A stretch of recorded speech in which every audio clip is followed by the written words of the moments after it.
ಬೆಂಗಳೂರಲ್ಲಿ ನಿನ್ನೆ ಸುರಿದಂತ ಮಳೆ ಇದೆಯಲ್ಲ ಅಕ್ಷರಶಃ ರಣಾಂಗಣವನ್ನ ಸೃಷ್ಟಿ ಮಾಡಿಬಿಟ್ಟಿದೆ. ಮಳೆಯ ಎಫೆಕ್ಟ್ ಇಂದಾಗಿ 10 ಮಂದಿ ಪ್ರಾಣವನ್ನ ಕಳ್ಕೊಂಡಿದ್ದಾರೆ. ಮತ್ತೆ ಮಳೆ ಎಫೆಕ್ಟ್ ಬೆಂಗಳೂರಿನ ಎಲ್ಲ ಏರಿಯಾಗಳಲ್ಲೂ ಇವತ್ತು ಕಾಣಸಿಗ್ತಾ ಇದೆ. ಸಿಎಂ ಮನೆ ರಸ್ತೆಯೇ ಮಳೆಯಿಂದ ಅವಾಂತರಕ್ಕೊಳಗಾಗಿದೆ. ಗೃಹ ಕಚೇರಿ ಬಳಿಯಲ್ಲಿ ನೆಲಕ್ಕೆ ಉರುಳಿವೆ ಮರಗಳು.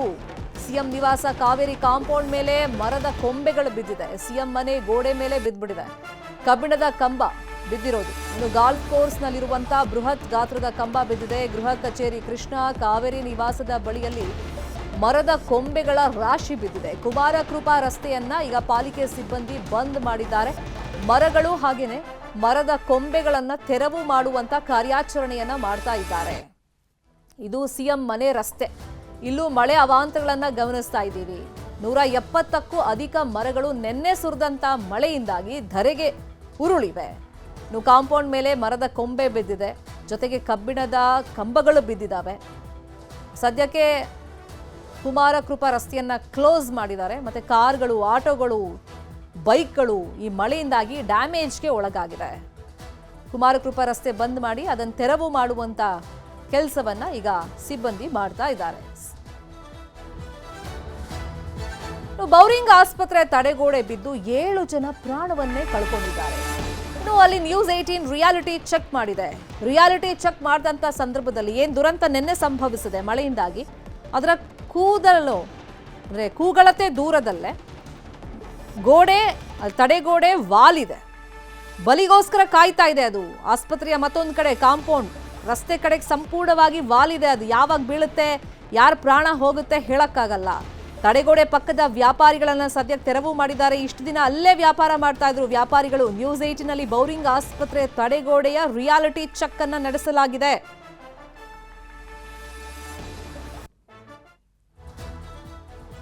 ಡೇಂಜರ್ ತಡೆಗೋಡೆ ತೋರಿಸ್ತಾ ಇದೀವಿ ನೋಡಿ, ಯಾವ ತರ ಬಿರುಕು ಬಿಟ್ಟಿದೆ ಮತ್ತೆ ಅದು ವಾಲಿದೆ ಅಂತ ಹೇಳಿ. ಇದು ಅಷ್ಟೇ ಬಲಿಗೋಸ್ಕರ ಕಾಯ್ತಾ ಇದೆ. ಮತ್ತೊಂದು ಜೋರ್ ಮಳೆ ಇವತ್ತು ಬಂದ್ರೂ ಇದು ಬೀಳುವಂತ ಚಾನ್ಸಸ್ ಇದೆ. ಸೊ ಅಲ್ಲಿ ರಿಯಾಲಿಟಿ ಚೆಕ್ ಅನ್ನ ನಮ್ಮ ರಿಪೋರ್ಟರ್ ಆಶಿಕ್ ನಡೆಸಿದ್ದಾರೆ. ಅಲ್ಲಿನ ಪರಿಸ್ಥಿತಿ ಹೆಂಗಿದೆ ಎಕ್ಸ್ಪ್ಲೈನ್ ಮಾಡಿದ್ದಾರೆ ನೋಡೋಣ. ಬೌರಿಂಗ್ ಆಸ್ಪತ್ರೆ ತಡೆಗೋಡೆ ಬಿದ್ದು 7 ಮಂದಿ ಸಾವನ್ನಪ್ಪಿದ್ರು. ಸದ್ಯಕ್ಕೆ ನಾನು ಬೌರಿಂಗ್ ಆಸ್ಪತ್ರೆಯ ತಡೆಗೋಡೆ ಮುಂಭಾಗದಲ್ಲೇ ಇದ್ದೇನೆ. ನನ್ನ ಹಿಂಭಾಗದಲ್ಲಿ ನೀವೇನು ನೋಡ್ತಾ ಇದ್ರಿ, ಇದು ಕೂಡ ಸಂಪೂರ್ಣವಾಗಿ ಶಿಥಿಲಾವಸ್ಥೆಗೆ ಬಂದಿರುವಂತ ತಡೆಗೋಡೆ. ಅಂದ್ರೆ ನಿನ್ನೆ ಘಟನೆ ನಡೆದಿರುವಂತ ಕೇವಲ ಒಂದು 100 ಮೀಟರ್ ಅಂತರದಲ್ಲಿ ದೂರದಲ್ಲಿರುವಂತಹ ಈ ಒಂದು ತಡೆಗೋಡೆ ಕೂಡ ಸಂಪೂರ್ಣವಾಗಿ ವಾಲಿ ನಿಂತಿರುವಂತದ್ದು, ಬಿರುಕು ಕೂಡ ಬಿಟ್ಟಿದೆ. ಇದು ಯಾವಾಗ ಬೀಳುತ್ತೋ ಅನ್ನೋದು ಇನ್ನೂ ಕೂಡ ಆತಂಕದಲ್ಲಿ ಇಲ್ಲಿರುವಂತಹ ಜನರು, ಇಲ್ಲಿರುವಂತಹ ಬೀದಿ ಬದಿ ವ್ಯಾಪಾರಿಗಳು ಆ ಒಂದು ಆತಂಕದಲ್ಲೇ ಬದುಕ್ತಾ ಇರುವಂತದ್ದು ಇಲ್ಲಿ ನಾವು ದೃಶ್ಯದಲ್ಲೂ ಕೂಡ ನೋಡೋದಕ್ಕೆ ಸಾಧ್ಯ ಆಗುತ್ತೆ. ಈ ಒಂದು ತಡೆಗೋಡೆಯು ಕೂಡ ಸಂಪೂರ್ಣವಾಗಿ ರಸ್ತೆ ಕಡೆಗೆ, ಅಂದ್ರೆ ಬೀದಿ ಬದಿ ವ್ಯಾಪಾರಿಗಳ ಅಂಗಡಿಗಳು ಎಲ್ಲಿ ಹಾಕ್ತಿದ್ರು ಅದೇ ಭಾಗಕ್ಕೆ ಆಸ್ಪತ್ರೆಯಿಂದ ವಾಲಿ ನಿಂತಿರುವಂತದ್ದು. ಕೇವಲ ಈ ಒಂದು ವಾಲ್ ಮಾತ್ರ ಅಲ್ಲ, ಇಲ್ಲಿ ಎಡಭಾಗದಲ್ಲಿರುವಂತಹ ತಡೆಗೋಡೆಯು ಕೂಡ ಸಂಪೂರ್ಣವಾಗಿ ಬಿರುಕು ಬಿಟ್ಟಿದೆ. ಇದೇ ರೀತಿಯಾಗಿರುವಂತಹ ಚಿತ್ರಣ ಬಹುತೇಕ ಬೌರಿಂಗ್ ಆಸ್ಪತ್ರೆ ಇಡೀ ಸುತ್ತಲೂ ನಿರ್ಮಾಣ ಆಗಿರುವಂತಹ ಈ ಒಂದು ತಡೆಗೋಡೆಯಲ್ಲಿ ನಮಗೆ ಕಾಣೋದಕ್ಕೆ ಸಾಧ್ಯ ಆಗ್ತಾ ಇರುವಂತದ್ದು. ಅಂದ್ರೆ ಇಲ್ಲಿ ಮೇಂಟೆನೆನ್ಸ್ ಇಲ್ಲ, ನಿರ್ವಹಣೆ ಇಲ್ಲ ಅನ್ನುವಂಥದ್ದು ನಮಗೆ ಮೇಲ್ನೋಟಕ್ಕೆ ಖಚಿತ ಆಗ್ತಾ ಇದೆ. ಈ ಒಂದು ಗೋಡೆ ಏನಿದೆ, ಈ ಗೋಡೆ ಇದೇ ರೀತಿಯಾಗಿ ಇಡೀ ಬೌರಿಂಗ್ ಆಸ್ಪತ್ರೆಗೆ ಸುತ್ತಲೂ ನಿರ್ಮಾಣ ಆಗಿದೆ. ಈ ಗೋಡೆ ಹೊರಭಾಗದಲ್ಲಿ, ಅಂದ್ರೆ ನೀವಿಲ್ಲೇ ನೋಡ್ತಾ ಇದ್ರಿ, ಈ ಫುಟ್ಪಾತ್ ಅಲ್ಲಿ ಮತ್ತು ಇಲ್ಲಿ ಈ ಭಾಗದ ಫುಟ್ಪಾತ್ ಅಲ್ಲಿ ಇಲ್ಲೆಲ್ಲವೂ ಕೂಡ ಅಂಗಡಿಗಳು ಇರ್ತವೆ. ಇದೆಲ್ಲವೂ ಕೂಡ ಅಂಗಡಿ ಅಂದ್ರೆ ಬೀದಿ ಬದಿ ವ್ಯಾಪಾರಿಗಳು ತಮ್ಮ ವ್ಯಾಪಾರಕ್ಕೋಸ್ಕರ ಇಟ್ಕೊಂಡಿರುವಂತಹ, ವ್ಯಾಪಾರ ಮಾಡೋದಕ್ಕೆ ಇಟ್ಕೊಂಡು ಟೇಬಲ್ನ ಕಟ್ಟಿಗೆ ತುಂಡುಗಳು, ಸೊ ಇವೆಲ್ಲವೂ ಕೂಡ ಇಲ್ಲೇ ಇಟ್ಟು ಇಲ್ಲೇ ವ್ಯಾಪಾರ ಮಾಡುವಂಥದ್ದು ಇಲ್ಲಿರುವಂತಹ ಬೀದಿ ಬದಿ ವ್ಯಾಪಾರಸ್ಥರು ಮಾಡ್ತಾ ಇದ್ದಾರೆ. ಇವರ ಮೈ ಮೇಲೇನೆ ಇದು ಬೀಳೋದಕ್ಕೆ ಅವಕಾಶ ಜಾಸ್ತಿ. ಈಗ ಅಲ್ಲಿ ಘಟನೆ ಆಗಿದೆ ಅಂತ ಇಲ್ಲಿ ಇವತ್ತಿನಿಂದ ಸಂಪೂರ್ಣವಾಗಿ ತೆರವು ಮಾಡಿಸಿದ್ದಾರೆ. ಇವತ್ತು ಅಂಗಡಿ ಹಾಕೋದಕ್ಕೆ ಯಾರಿಗೂ ಕೂಡ ಅವಕಾಶ ಕೊಡ್ತಾ ಇಲ್ಲ. ಪೊಲೀಸರನ್ನು ಕೂಡ ನಿಯೋಜನೆ ಮಾಡಿದ್ದಾರೆ, ಬ್ಯಾರಿಕೇಡ್ಗಳನ್ನು ಹಾಕಿ ಅಲ್ಲಿವರೆಗೂ ಕೂಡ ಸಂಪೂರ್ಣವಾಗಿ ಬಂದ್ ಮಾಡಿದ್ದಾರೆ ಸ್ಥಳೀಯರು. ಸೊ ಆದಷ್ಟು ಬೇಗ ಇವೆಲ್ಲವನ್ನು ಕೂಡ ತೆರವು ಮಾಡಿಲ್ಲ ಅಂತಂದ್ರೆ ನಿನ್ನೆ ಆ ಒಂದು ಶವಗಾರದ ಬಳಿ, ಮೋರ್ಚರಿ ಬಳಿ ನಡೆದಿರುವಂತಹ ರೀತಿಯಲ್ಲೇ ಘಟನೆ ಇದು ಕೂಡ ಆಗುವಂತ ಸಾಧ್ಯತೆಗಳು ಕೂಡ ಇದೆ. ಆದಷ್ಟು ಬೇಗ ಸಂಬಂಧಪಟ್ಟ ಇಲಾಖೆ ಅಧಿಕಾರಿಗಳು, ಬೌರಿಂಗ್ ಆಸ್ಪತ್ರೆಯ ಹಿರಿಯ ವೈದ್ಯರು ಎಚ್ಚೆತ್ತುಕೊಂಡಿಲ್ಲ ಅಂತಂದ್ರೆ ಮತ್ತೆ ಇಂಥ ಘಟನೆಗಳು ಮರುಕಳಿಸುತ್ತೆ ಅನ್ನೋದ್ರಲ್ಲಿ ಎರಡು ಮಾತಿಲ್ಲ. ಬೆಂಗಳೂರಿನ ಕ್ಯಾಮರಾ ಪರ್ಸನ್ ವಿಶ್ವನಾಥ್ ಹಾವೇರಿ ಜೊತೆ ಆಶಿಕ್ ಮುಲ್ಕಿ, ನ್ಯೂಸ್ 8. ನಿನ್ನೆ ಘಟನೆ ಸಂಭವಿಸ್ತಾ ಇದ್ದಂಗೆ ಬೆಂಗಳೂರಿನ ಎಲ್ಲಾ ಸರ್ಕಾರಿ ಆಸ್ಪತ್ರೆಗಳ ಪರಿಶೀಲನೆಗೆ ಆದೇಶವನ್ನ ನೀಡಲಾಗಿದೆ. ವಿಕ್ಟೋರಿಯಾ, ಕೆಸಿ ಜನರಲ್ ಆಸ್ಪತ್ರೆ, ಸಿವಿ ರಾಮನ್ ನಗರ ಆಸ್ಪತ್ರೆ, ಒಟ್ಟಿನಲ್ಲಿ ಎಲ್ಲಾ ಸರ್ಕಾರಿ ಆಸ್ಪತ್ರೆ ಕಟ್ಟಡಗಳ ಕ್ವಾಲಿಟಿ ಚೆಕ್ಗೆ ಆದೇಶವನ್ನ ನೀಡಲಾಗಿದೆ. ವೈದ್ಯಕೀಯ ಶಿಕ್ಷಣ ಸಚಿವ ಶರಣ್ ಪ್ರಕಾಶ್ ಪಾಟೀಲ್ ಇವತ್ತು ನಿನ್ನೆ ದುರಂತ ನಡೆದಂತ ಸ್ಥಳಕ್ಕೆ ವಿಸಿಟ್ ಮಾಡಿದ್ರು. ಆ ಸಂದರ್ಭದಲ್ಲಿ ಎಲ್ಲ ಆಸ್ಪತ್ರೆಯ ಕ್ವಾಲಿಟಿ ಚೆಕ್ ಆಗಬೇಕು.